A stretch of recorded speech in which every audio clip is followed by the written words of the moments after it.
Yeah, and then before we close out this, I'd like, since you are kind of our go-to expert on California finances, um, the NASDAQ had a 30% down year approximately in 2022. It's up a little bit to start this year, but Right.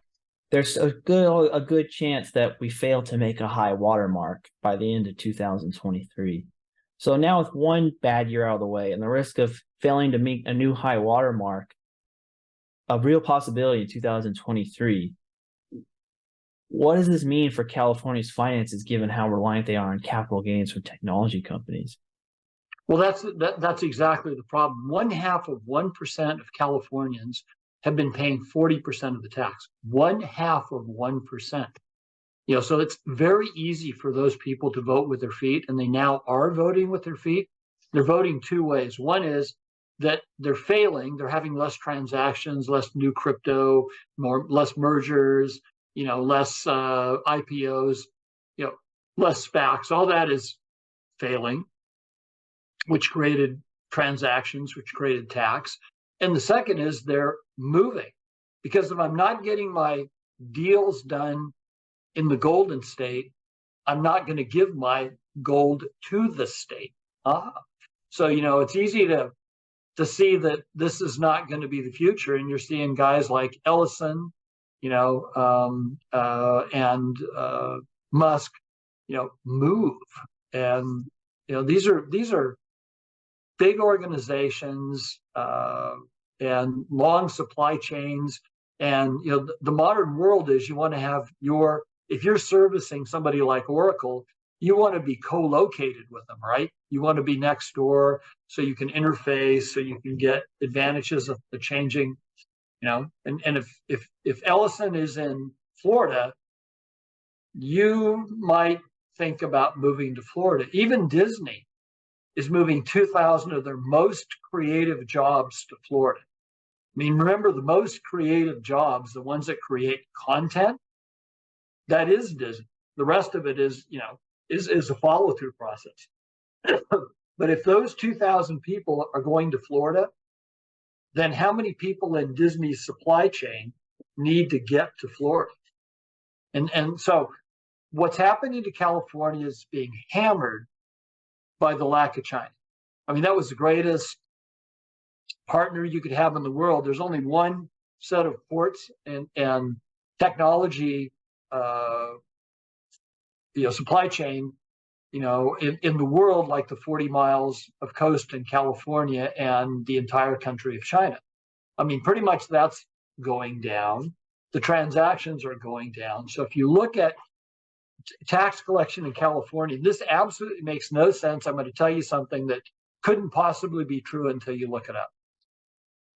This year, tax collection, with 2 million more people employed in California, is down 12.5%. What? For personal income? See, How that's could that be? mind-boggling.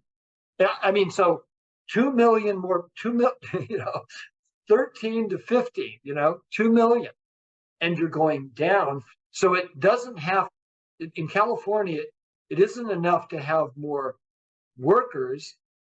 It isn't enough to have more illegal aliens if you've lost the China and the transactional. And so I think, California is going to implode. It has imploded. It will its budget, it was using $19 billion of reserves this year. And this is supposed to be the big growth year coming out of COVID. They're spending down $19 billion of reserves. The Legislative Analyst Office, which is theoretically bipartisan, this is part of the California government, just predicted that they will lose, that they will have another $5 billion deficit between now and June 30th. And if there's a recession or inflation is less than 4%, that number could go up to another 25 billion. I mean, these are like gaga numbers. Real, thousands, thousands of millions and millions. So I think that California will be the shock and awe. It's the first place going down in this change. California always goes down 2 years before the country does, and then comes out of it 2 years before the country does.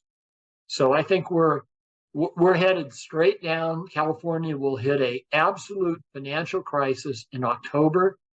That's when their cash position goes way negative every year. And they better have an answer. They don't have an audited financial statement, a current audited financial statement. Isn't that kind of a tip-off? They failed to issue one. This California is, and it's actually, I keep telling people, it's actually a place you ought to move to now and start thinking about starting a business, because California will go through this incredible crash. They'll, it's kind of like a Siri, reprogramming, and then give you the directions where you need to go. So it needs to go through its nasty crash, which it's doing right now, and it'll lead the country after 2 years or so of really, really nasty. We'll come out and, we'll have the new formula for the future. And how much of California is dependent on trans-Pacific trade? Well, I think you're probably talking about 7% of California is actually directly involved in that. When you take a look, so if you lose the 7% that's wildly profitable and generates lots of taxes, you can always go back to, the other 93% of California and have policies that encourage manufacturing, have policies that encourage water and farming, have, all of this, you fly over rural California, it looks pretty much like they lost World War III, right? Go look at Stockton. I mean, it's as rough as Philly, in places. Those are the towns of the future. The inland, will restructure. They'll go back to producing. There's 6 dams approved by the federal government, none of which they built because dams don't vote. So in a crisis, you'll flip the script and then you'll go back to dams and water and electricity. California buys 34% of its electricity out of state. The environmental movement here isn't about the environment. It's about not wanting to spend money on infrastructure. Interesting. Do you have this is a radical view, but you only make money in the markets on radical views, right? Yeah. You try to get it. You give me a 2% advantage, I'll crush you every time. I mean, that's, if you can find it, if you had an algorithm with a 2% advantage, buy it.